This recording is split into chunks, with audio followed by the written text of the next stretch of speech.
plexiglass window in front. I'm gonna load a potato gun. I'm gonna fire it at this window, see what the spread is like. Wish me luck. Alright, what I've done so far is I have taken my potato gun and I've put a Nerf ball that's in a net on a lanyard and stuffed it down in the barrel, packed it tight, put some paintballs behind it, and then I sealed off the tip of the barrel just with a thin sheet of paper and a piece of rubber band over it so the paint won't tip out when you dump it forward. Now I'm going to spray probably about 6 seconds of hairspray in there to see, because that's about a little, that should be enough hairspray to where it won't hurt. And I've got this lanyard so that ball won't come out and hit anybody, or supposedly somebody. Anyway, we're gonna go over here, we're gonna load it up, and then we're gonna fire it. Hopefully we should see a nice spray of paint.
Hopefully that was entertaining enough.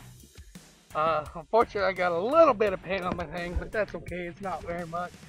Our first round didn't go very well because I don't know, it didn't have enough oomph for it at first, and it just kind of didn't fire.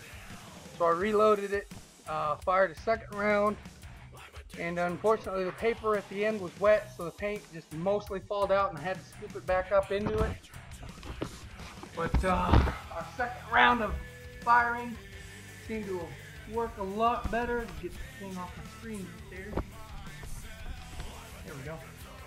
Yeah, so the only bad thing was I did lose my netting.